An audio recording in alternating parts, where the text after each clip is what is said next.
J'ouvre le second débat de ce Sens Public, débat de société consacré aux menaces qui pèsent sur le droit à l'avortement en Europe. Il est très restreint en Pologne, à Malte, en danger en Italie depuis que Giorgia Meloni est au pouvoir. Pour protéger ce droit, Emmanuel Macron propose de l'inscrire dans la charte européenne.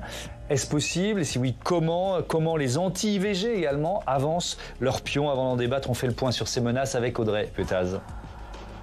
Pour l'adoption, 780. Des applaudissements nourris. Des parlementaires debout.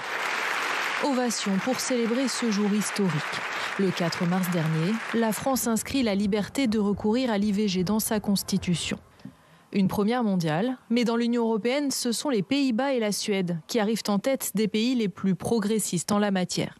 Il est possible d'avoir accès à l'IVG jusqu'à 24 semaines de grossesse pour les Pays-Bas et 18 pour la Suède. Dans la quasi-totalité du reste de l'Union, l'IVG peut avoir lieu sans justification entre 10 et 14 semaines selon les pays, sauf en Pologne et à Malte, qui le restreignent drastiquement. En Pologne, l'avortement n'est légal qu'en cas d'inceste ou de malformation du fœtus ou de viol. D'ailleurs, c'est les trois conditions. Il y a eu des reculs lorsque l'extrême droite était au pouvoir, donc le parti du PiS. Et depuis que Donald Tusk est au pouvoir, c'était l'une de ses promesses de campagne, c'était de revenir sur ces lois restrictives sur l'avortement pour le libéraliser et à nouveau avoir un accès pour toutes les femmes et dans toutes les conditions. Des débats ont actuellement lieu au Parlement polonais. Mais même dans les pays où l'avortement est techniquement légal, il est parfois compliqué, voire remis en cause. En fait, il y a encore plein de freins qui sont imposés au-delà du prix. Il peut y avoir des délais assez restrictifs ou l'imposition de participer à des entretiens de conseil ou de faire écouter les battements de cœur du fœtus, par exemple. Ça, c'est le cas en Hongrie. Et c'est des choses qui sont en fait autant de barrières qui sont posées à l'accès à l'avortement pour les personnes qui en ont besoin. 23 des 27 pays de l'Union ont aussi une clause de conscience pour les médecins. En Italie, 70% d'entre eux la font jouer pour ne pas pratiquer d'IVG. Et la semaine dernière, le gouvernement conservateur de Giorgia Meloni est allé encore plus loin avec une loi permettant au mouvement anti-avortement d'entrer dans les cliniques qui pratiquent les IVG. Les élus d'opposition sont vent debout. Je suis mère, j'ai choisi d'être mère. Mais il y a 14 ans, j'ai choisi d'avorter. Et quand je me regarde dans le miroir, je ne me sens ni coupable, ni honteuse. Ceux qui devraient avoir honte, c'est vous. Pour tenter de protéger le droit à l'avortement, le Parlement européen demande régulièrement à ceux qu'il soit inscrit dans la Charte des droits fondamentaux. En vain pour l'instant, car il faut l'unanimité des États membres. Autre initiative, une pétition lancée lundi au niveau européen qui demande la création d'un fonds pour rembourser une personne qui irait avorter dans un pays de l'Union plus progressiste que le sien. C'est dit en fait.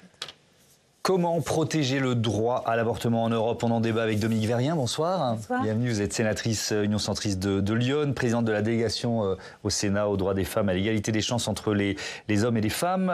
Danielle Gaudry, bonsoir. Bonsoir. Bienvenue, vous êtes gynécologue obstétricienne, militante du planning familial et du collectif Avortement Europe. Julie Couturier, bonsoir, et bienvenue, la présidente du Conseil national des barreaux. On est également en duplex avec Sandra Lotte-Fernandez, qui est, bonsoir, vous êtes responsable du plaidoyer égalité et genre Oxfam France et autrice d'un rapport intitulé « Pourquoi l'Union européenne peut être une solution pour faire avancer les droits des femmes ». Évidemment, Tam Tranui est resté à mes côtés, éditorialiste politique. Dominique Vérien, la France a inscrit le droit à l'avortement dans sa constitution, étape évidemment importante qu'on a saluée ici même longuement dans nos émissions. Étape importante mais insuffisante, vous diriez ça? Insuffisante parce qu'effectivement, ça protège en France. Alors, insuffisante déjà la constitutionnalisation parce que l'important, c'est maintenant l'accès au droit à l'avortement. C'est pas le tout de dire qu'on a le droit si on peut pas y accéder. Et on voit bien, c'est le problème en Italie. Et donc, effectivement, aller au niveau européen, c'est le protéger encore un peu plus. Et puis, c'est définir, du coup, quelle est cette unité européenne, quel est cet humanisme européen que l'on veut défendre et montrer vraiment que le droit des femmes, et dont le plus fondamental est d'être libre d'avoir ou pas un enfant, et bien que ce droit des femmes fait vraiment partie du choix d'Europe que nous faisons. Daniel Gaudry, on va plusieurs fois parler dans ce débat de cette question d'inscrire le droit à l'IVG dans la Charte des droits fondamentaux de l'Union européenne. Ça changerait quoi? Alors, déjà, pour les associations féministes, les mouvements féministes réclament depuis longtemps, j'allais dire, cette inscription dans la charte qui a valeur de traité. Donc on peut dire que là, ça s'imposera aux États, alors que tous les textes jusqu'à présent, au niveau international, au niveau européen, qui ont été votés pour justement que les droits sexuels et reproductifs, dont l'avortement, soient inscrits comme droit fondamental, ces textes ne s'imposent pas aux États. Et donc, il n'y a pas de sanction, évidemment, si ça n'est pas appliqué. Même, j'allais dire, quand on parle de l'Italie ou de la Pologne, il y a eu elles ont été condamnées par la Cour européenne des droits de l'homme, et ça n'a rien changé. Donc, si vous voulez, il y a d'un côté tous les textes qui sont vraiment importants, positifs, et puis il y a l'application de ces textes dans les différents pays, et même en France, enfin, je veux dire. Alors, quelles conditions faut-il réunir pour que ce droit à l'avortement soit inscrit dans la charte européenne? Alors la Charte des droits fondamentaux, peut-être déjà s'interroger sur ce que c'est que ce texte, la Charte des droits fondamentaux. C'est donc un texte européen qui date de 2000, qui n'avait d'ailleurs au départ pas de valeur contraignante, qui en a maintenant une depuis le traité de Lisbonne de 2009, et qui vise à renforcer les droits fondamentaux à la lumière du progrès social, de la société et des évolutions technologiques et scientifiques. Donc on est vraiment là, si je puis dire, au cœur du sujet. Le processus, je vous en ferai grâce parce qu'il est assez complexe, avec une initiative qui peut venir soit du Parlement européen, soit des États membres, soit effectivement de la Commission européenne. Mais il faut l'unanimité? Alors justement, j'allais y venir, c'est qu'en réalité c'est ça le vrai défi, c'est qu'il faut une unanimité de l'ensemble des États européens, et on l'a vu, votre reportage le montre très bien, en réalité il y a une immense disparité dans l'histoire de l'ensemble des pays de l'Union dans leur rapport à l'IVG. Sandra Lothe-Fernandez, on est à 5 semaines du scrutin européen. On peut dire tout de suite dans ce débat, c'est un combat politique, c'est-à-dire que le vote du 9 juin peut avoir des conséquences sur ce droit à l'avortement. Bien sûr. Et nous, avec ce rapport, ce qu'on a voulu montrer, c'était que ces élections européennes et le débat sur l'échelon européen est très important parce que beaucoup de choses se jouent à l'échelle européenne actuellement. Qu'on a fait cet exercice de bilan de ce qui s'était passé. Donc, il y a eu des avancées sous le précédent mandat à l'échelle européenne qui vont avoir un impact concret sur les femmes françaises, mais qu'aujourd'hui, on a voulu vraiment alerter sur le fait qu'au vu des sondages, mais au vu globalement de la montée des mouvements anti-genre, anti-féministes et conservateurs à l'échelle européenne, il y a un vrai risque de ce qu'on appelle le backlash, de recul des droits des femmes, parce qu'on aura amené à Bruxelles des partis et des candidats qui justement ont un agenda vraiment politique de s'opposer aux droits des femmes, et notamment sur l'IVG, qui cristallise un certain nombre de combats politiques des conservateurs, aux côtés d'autres droits comme les droits des personnes LGBTQIA+. Donc il y a un vrai risque, c'est pour ça que nous on appelle à ce qu'on vote pour des candidats qui ont un vrai agenda, un vrai projet politique féministe pour faire avancer les droits des femmes à l'échelle européenne.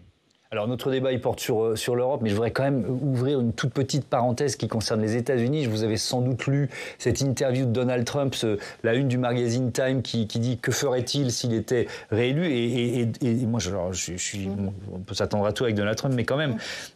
Je cite ce que nous dit le Time, « Il laisserait les États conservateurs surveiller les grossesses des femmes et poursuivre en justice celles qui violent l'interdiction de l'avortement ».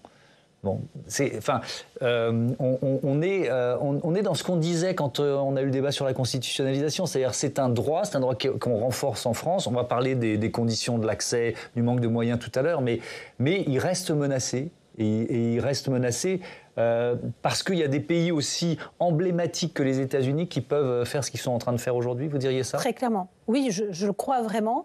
Non seulement il est menacé parce qu'on a des personnages comme Donald Trump qui sont prêts effectivement à l'interdire, à surveiller et à nous faire reculer. Surveiller les grossesses des femmes. Surveiller, voilà. Mais clairement, tout comme il surveillait des conversations entre la mère et la fille pour prouver qu'il y avait bien une volonté d'une interruption de grossesse et condamner les deux du coup.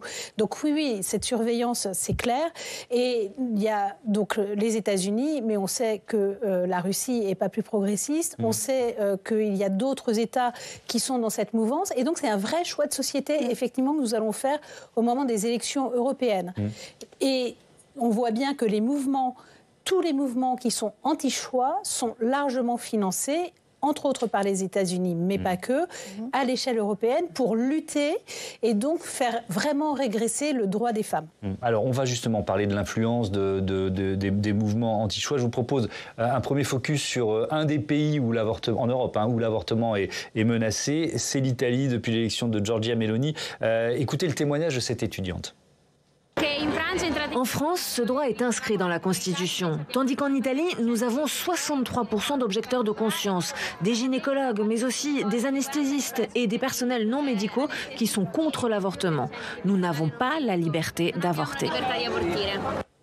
Et alors, si on rentre dans le détail, 63% d'objecteurs de conscience, notamment des gynécologues, 40%, plus de 40% des anesthésistes, 32% du personnel non médical qui se déclare contre l'avortement. Est-ce que vous craignez, Daniel Gaudry, un retour en arrière en Italie? Est-ce que c'est ce qu'on voit un peu à l'œuvre en ce moment? Alors, je crois qu'il faut... Enfin, on va faire le parallèle aussi avec ce que dit Giorgia Meloni, qu'elle ne changera pas la loi italienne. Oui. Elle ne la changera pas.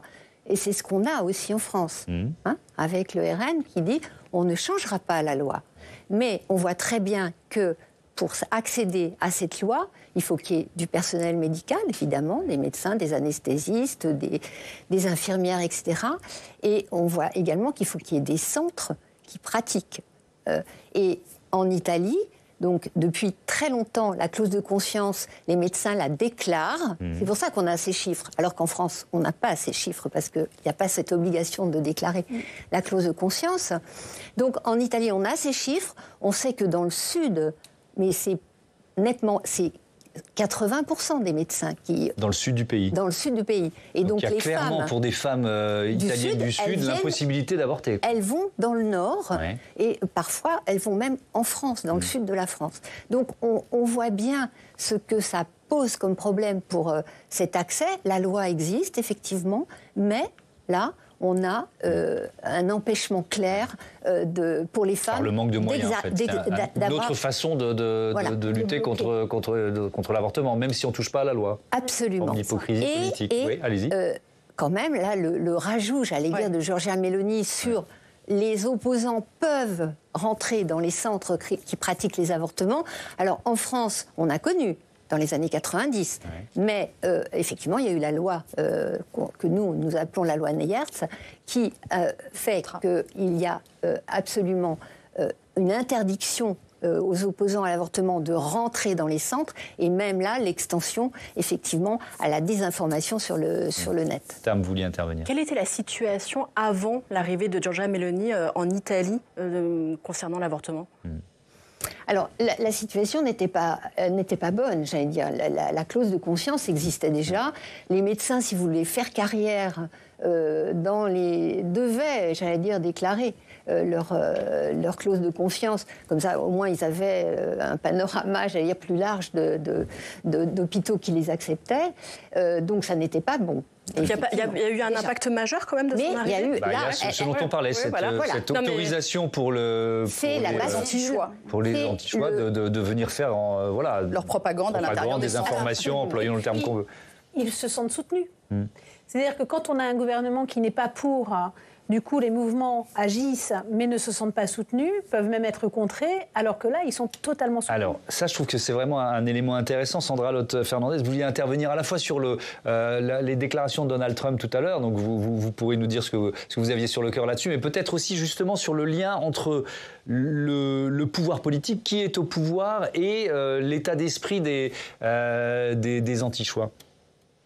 Oui, parce qu'en fait, ce que vous décrivez, ce qui se passe en Italie, mais qui se passe un peu partout, c'est une vraie montée en fait du mouvement anti-genre, anti-droit des femmes, qui est vraiment mène des combats politiques. Et l'IVG, ça fait partie un peu des totems, et qui sont extrêmement financés, contrairement aux associations féministes qui reçoivent beaucoup moins de financement que ces mouvements conservateurs extrêmement financés, et qui en fait sont en train en Europe d'accéder au pouvoir. C'est ce qu'on a vu en Italie. Et nous là, ce dont on a peur, c'est que avec ces élections européennes, ça va encore donner un élan supérieur en fait à l'arrivée au pouvoir de ces mouvements anti-genre et conservateurs qui ont vraiment l'agenda de s'attaquer à l'IVG. Ouais. De quel financement vous parlez? C'est du financement privé? Oui, c'est des fondations conservatrices, de gens, enfin de millionnaires, etc., de différents pays du monde, notamment américains, qui justement financent partout dans le monde les mouvements qui s'attaquent aux droits des femmes, qui s'attaquent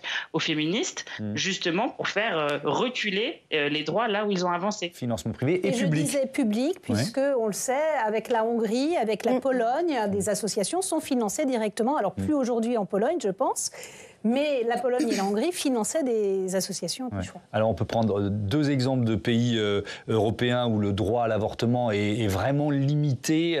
Malte, petit pays, mais c'est intéressant d'en parler, le droit à l'avortement uniquement si la vie de la femme est en danger ou si le fœtus n'est pas viable. Et encore, c'est un droit très récent qui date de juin 2023, si je ne me trompe. Et puis alors, il y a la Pologne. Alors là, on est dans un pays autrement plus important en termes de population. En Pologne, le droit à l'avortement uniquement en cas de viol ou de danger pour la vie de la mère. Et je crois, Julie Couturier, que ce droit, il a été restreint ces dernières années, 2020 ou 2021. En effet, en 2021, me semble-t-il, on a encore restreint ce droit pour interdire l'avortement en cas de malformation du fœtus, me semble-t-il. Donc vraiment, je crois qu'il y a encore effectivement une volonté de restriction en Pologne. Alors on peut espérer qu'avec le changement politique que nous avons vu ces derniers mois, les choses vont être un peu décadenassées, mais ce que l'on comprend aussi, c'est que le précédent régime avait tellement cadenassé les choses que la remontée vers plus de droits va être assez compliquée. C'est une thématique qui est...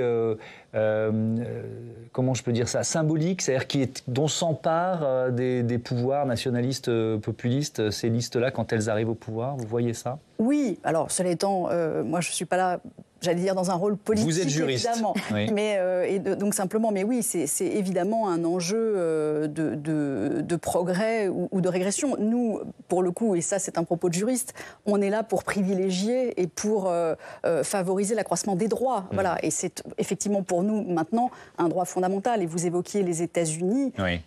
C'est vrai que on peut aussi dire qu'on doit aussi un peu la constitutionnalisation en France à la jurisprudence et au renversement de la jurisprudence Roe versus Wade et au renversement de cette jurisprudence en juin 2022 qui nous a fait réaliser à quel point le droit cette liberté était fragilisée et à quel point nous avions intérêt, nous, à le consolider. Alors, on va parler aussi de la mobilisation citoyenne dans ce combat pour le droit à l'avortement et je propose à Samia Dechir de nous rejoindre sur ce plateau une nouvelle fois. Rebonsoir Samia, on va parler ensemble d'une pétition pour l'accès à l'interruption volontaire de grossesse de toutes les Européennes. Oui, c'est une pétition pour exiger que l'Union européenne prenne en charge les frais de santé et les frais de déplacement pour les femmes qui sont obligées d'aller avorter à l'étranger. Elle a été lancée par le mouvement Ma Voix, Mon Choix, qui rappelle qu'en Europe, plus de 20 millions de femmes n'ont pas accès à l'avortement dans leur pays.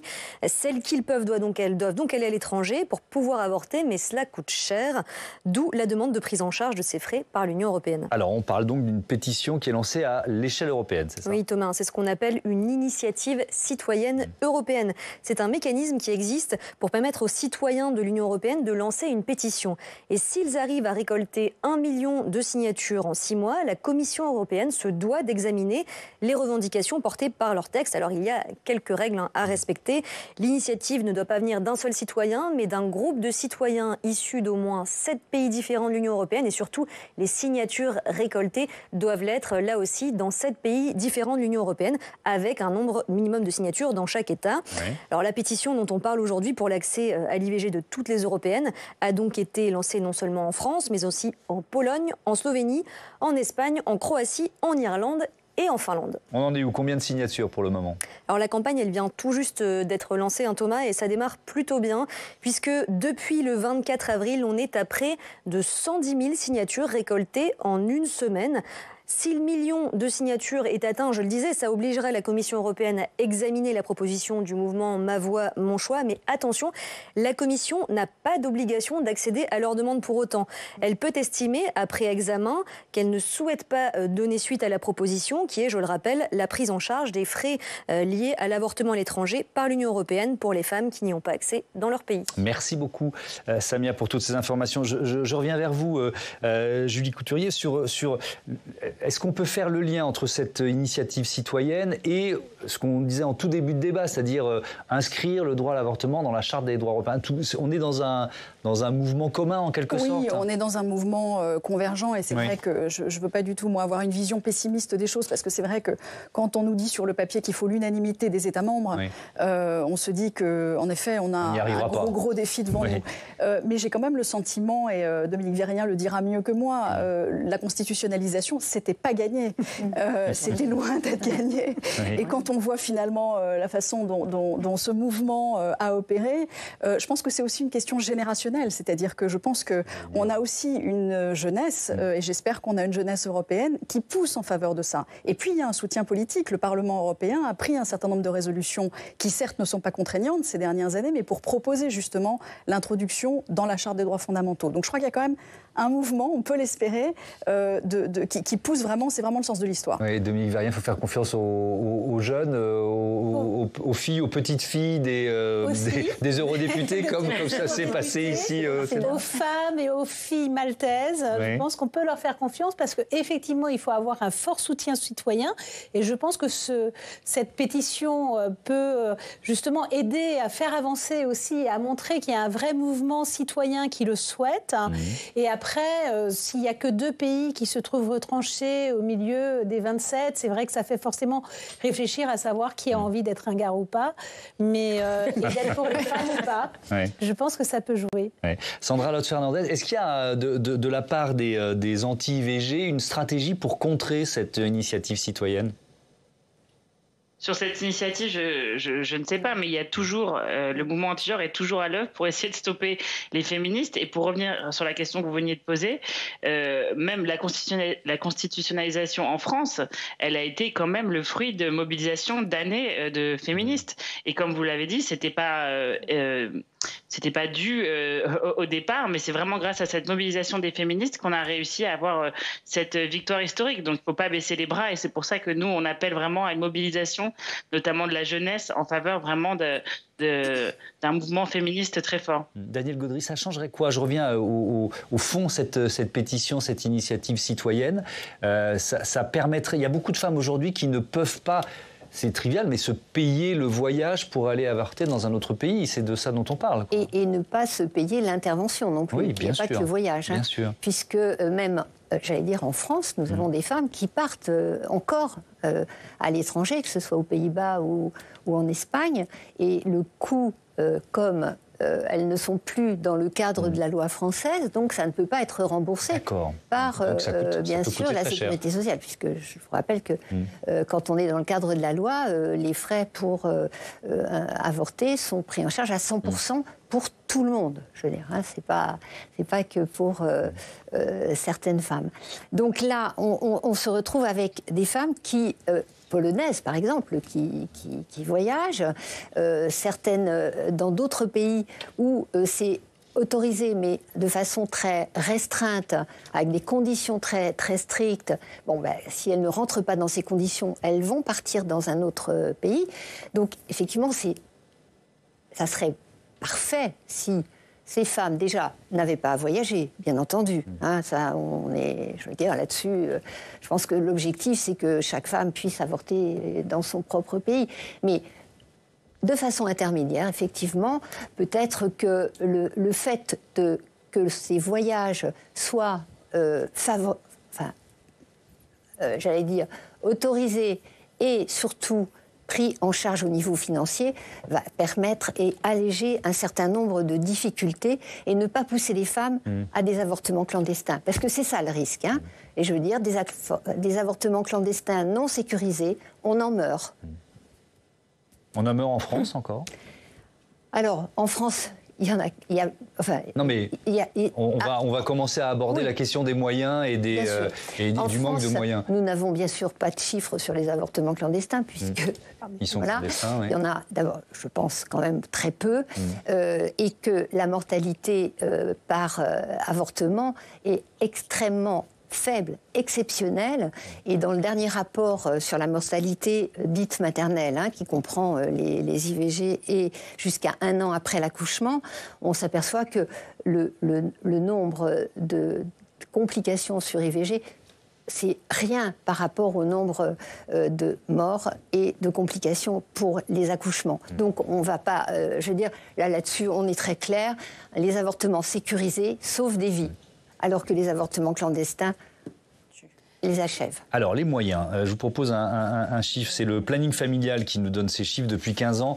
130 centres d'IVG ont fermé leurs portes en France. Et ce chiffre, il ne prend pas en compte les hôpitaux qui ont fermé et qui pratiquaient l'IVG. Tam, on va revenir sur cette constitutionnalisation de l'IVG. C'est super, mais le combat il est loin d'être terminé. Oui, on va se rappeler ce qui s'est passé le 4 mars. Nous l'avons tous vécu. C'était un jour historique. C'était un moment d'émotion tel qu'on en ressent rarement hein, quand on suit ou quand on fait la politique. On a été gagné par l'ivresse des grandes victoires. On se couche plein d'optimisme avec pour objectif de faire tache d'huile dans le monde entier. Et voilà que le lendemain, on se réveille. C'est ce qu'on voit depuis le début de ce débat avec la gueule de bois. Car oui, on est loin du compte. Bon, en France, pour que cette liberté garantie soit effective, on va en parler. Oui. Dans le monde, il suffit de regarder outre-Atlantique. Vous avez parlé de Donald Trump tout à l'heure. On peut aussi parler de la Floride, où le délai pour avoir recours à l'IVG est passé de 15 à 6 semaines. Et donc là, effectivement, on a envie de retourner sous la couette. Oui, effectivement, gueule de bois. En Europe, ce combat peut-il avancer ? C'est l'objectif martelé par Emmanuel Macron. La semaine dernière encore, lors de ce fameux discours Sorbonne 2, eh bien, ça n'a échappé à personne qu'on était dans la campagne des Européennes et qu'il a remis le sujet sur la table. Brièvement, mais il l'a remis sur la table. Je souhaite aujourd'hui que nous allions au-delà en inscrivant, comme nous l'avons fait dans notre Constitution, le droit à l'interruption volontaire de grossesse dans la charte des droits fondamentaux de l'Union européenne. Parce que l'égalité entre les femmes et les hommes est au cœur de ce projet humaniste. Elle est au cœur, précisément, de ce qui fait l'Europe. C'est une affaire d'égalité entre les femmes et les hommes. Et sur ce sujet, permettez-moi, Thomas, de pousser un petit coup de gueule. Pour qu'on y croie, il faudrait que les hommes soient un petit peu plus engagés sur ce sujet pour défendre l'IVG. Je constate aujourd'hui encore sur ce plateau qu'indéniablement, à part vous, oui. Thomas, et vous comptez sans doute double ou triple. Non, certainement pas. Il fallait changer d'animateur. Voilà, donc, mais on peut dire quand même que les femmes sont plus représentées. Car rappelons que la fertilité, c'est quand même 100% du temps pour les hommes dans leur vie, hein, et que les femmes, c'est aller 10% du temps, et encore, ça s'arrête à la ménopause. Donc, qu'on se sente à 50-50 responsables pour défendre ce sujet, eh bien, je trouve que ça serait bien le minimum. Pour en revenir à l'Europe, le combat, il avance lentement et pas sûrement du tout, puisque les groupes de gauche au Parlement européen, ils ont permis d'adopter donc une résolution demandant l'inscription de l'IVG dans la Charte des droits fondamentaux, avec un article 3 qui dirait alors « Toute personne a le droit à l'autonomie physique, à un accès libre, informé, complet et universel aux droits sexuels et génétiques et à tous les services de santé connexes sans discrimination, y compris l'accès à un avortement sûr et légal ». Peut-on pour autant parler de progrès ? On peut sans doute dire déjà que l'inscription de l'IVG dans la Constitution française, elle a permis de pousser le débat au Parlement européen, donc c'est déjà pas mal. Mais une fois cette résolution adoptée, absolument tout reste à faire. On l'a dit, une résolution, ce n'est pas contraignant. Il faudrait l'accord unanime des États membres, donc y compris Malte, la Pologne, la Hongrie, qui ne reconnaissent pas ou si peu ce droit. Et ensuite, Si c'était adopté, encore faudrait-il que les États membres appliquent une telle charte, alors que la santé est pour l'essentiel une compétence propre des États membres. Bref, on l'a dit, ça paraît mission impossible. Mais vous savez quoi, moi aussi j'ai envie d'être optimiste. Quand on a voulu inscrire l'IVG dans la Constitution en France, eh bien personne n'y croyait, bien sûr. Que le Sénat, majoritairement de droite, vote ce texte, ça paraissait absolument lunaire. Je voudrais rappeler la première fois qu'il y a eu ce débat, ou plutôt ce non-débat dans l'hémicycle. C'était une proposition du groupe communiste et le débat, il n'a même pas eu lieu. Le texte, il a été retiré avant d'arriver dans l'hémicycle, parce qu'on se dit, de toute façon, c'est même pas la peine. Donc ça n'a pas été débattu. Ça n'a même pas été débattu. La première fois qu'on l'a proposé, ça paraissait complètement hors de propos. On dit que ça serait un enfer procédural, un casse-tête politique, que ça ne passerait jamais.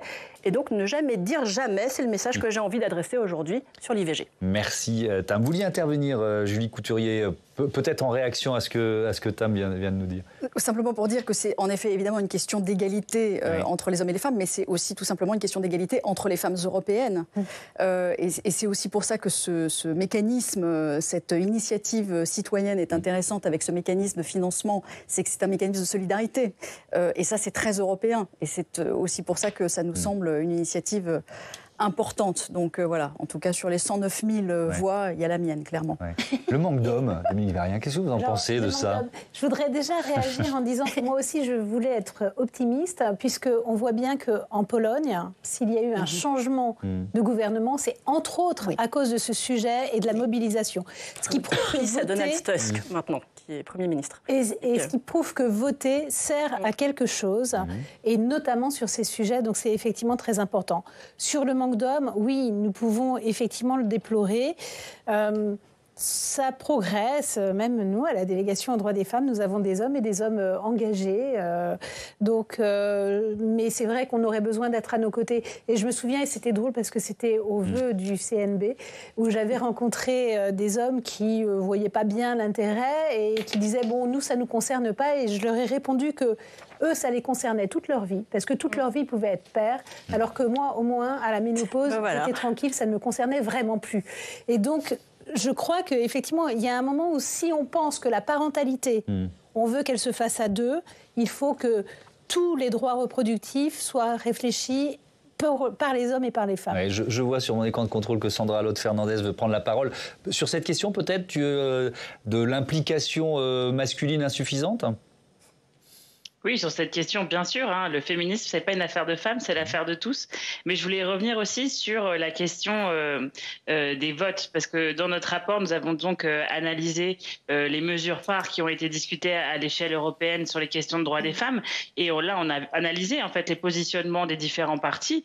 Et les partis d'extrême droite ont systématiquement voté contre les mesures en faveur de l'égalité femmes-hommes. Donc c'est pour ça qu'on veut vraiment insister sur le fait que ces élections sont importantes et que c'est important d'emmener à Bruxelles des candidats qui vont après défendre des lois, des législations qui font vraiment avancer les droits des femmes.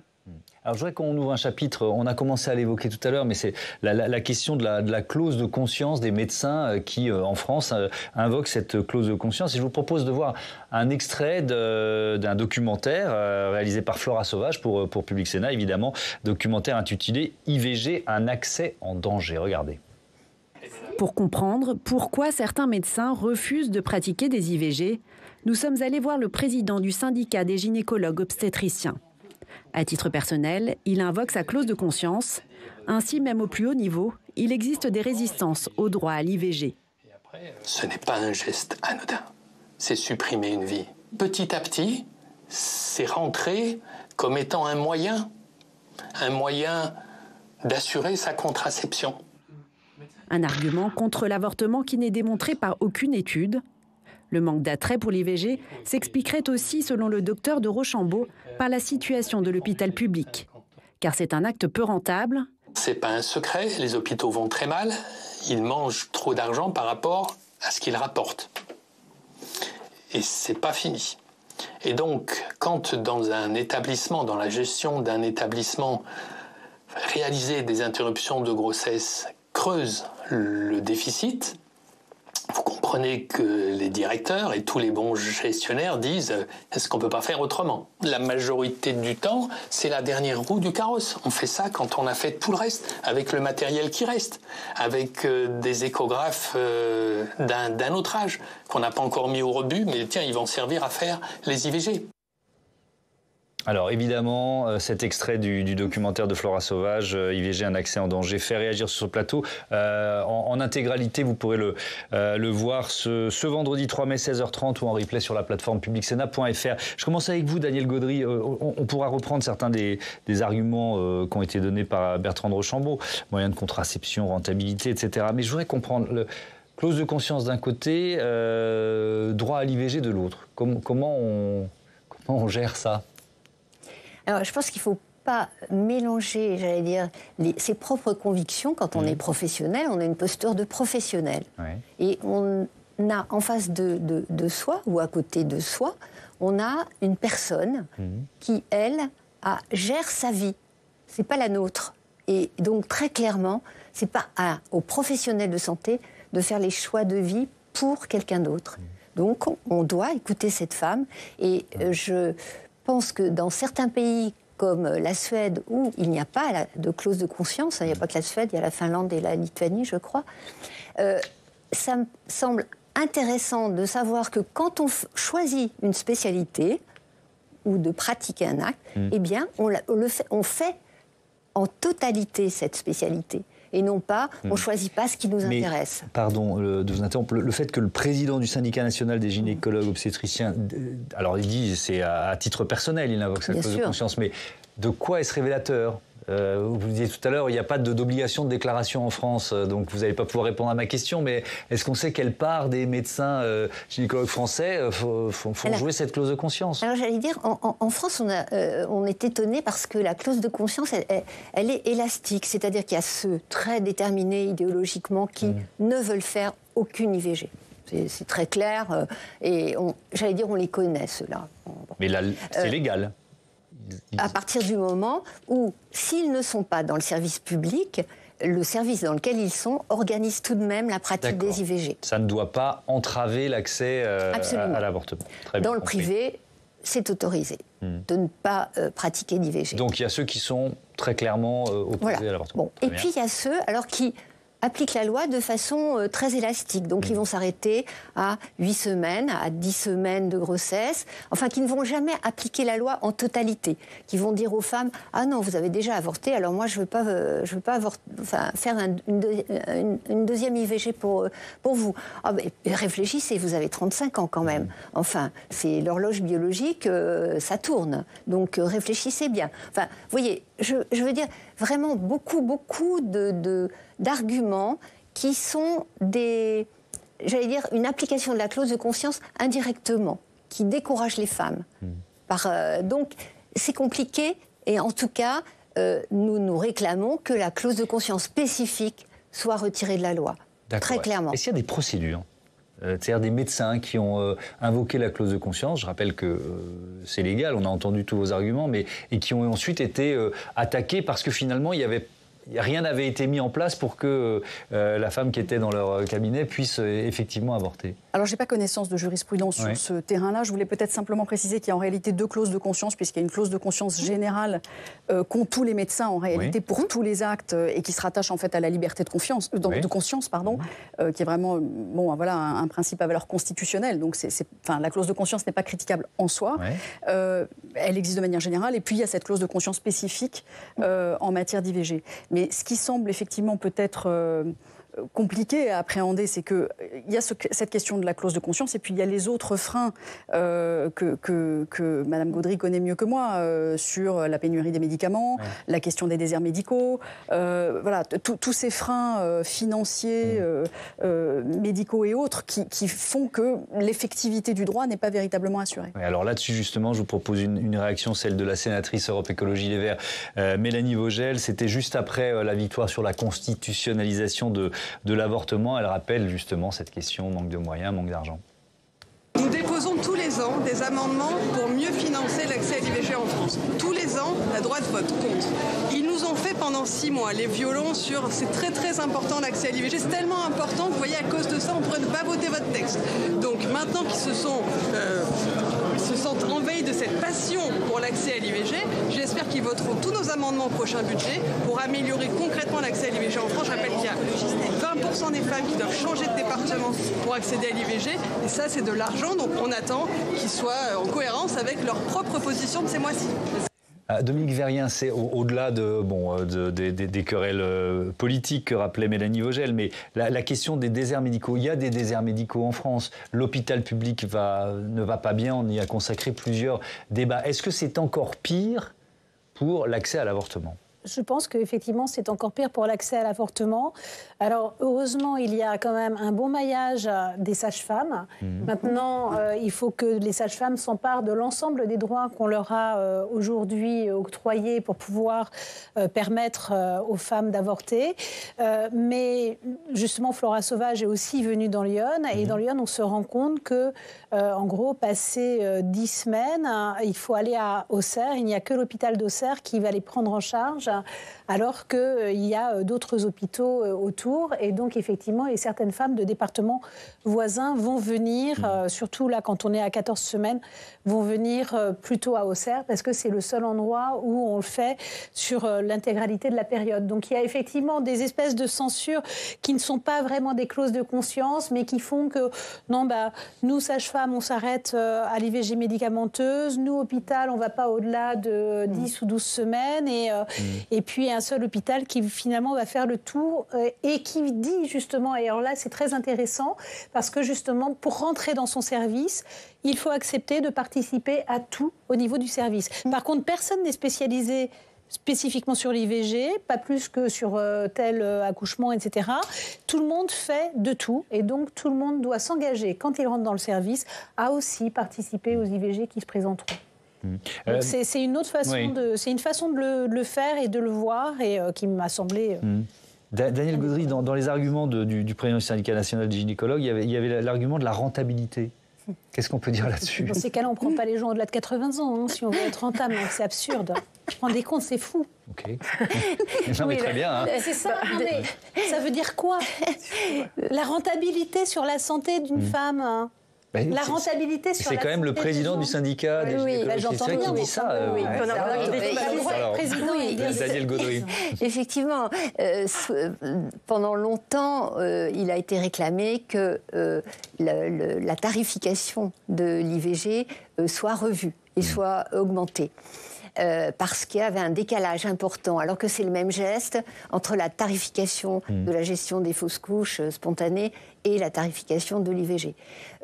Ceci a été un peu atténué, effectivement, mais avec la tarification à l'activité des hôpitaux, certains actes techniques sont beaucoup plus rentables que d'autres. Mais ça se pose aussi pour des actes purement intellectuels, comme la médecine interne, par exemple, où il y a très peu de valorisation, ou la psychiatrie. Donc, bon, il y a une problématique IVG dans le budget de l'hôpital, je ne le nie pas, mais ce n'est pas ça qui empêche les hôpitaux de faire des IVG. Merci beaucoup, merci à toutes d'avoir participé à ce débat, et je regrette moi aussi, on est bien d'accord, que voilà, il n'y ait pas une autre voix masculine que la mienne. Et alors, n'y voyez aucune malice, mais l'invité de la matinale demain, c'est Marion Maréchal, tête de liste Reconquête aux Européennes. Voilà, je dis ça juste pour conclure l'émission. Merci encore à toutes d'avoir participé ici ou en duplex à ce Sens Public. Je vous dis à lundi, belle soirée à toutes et à tous.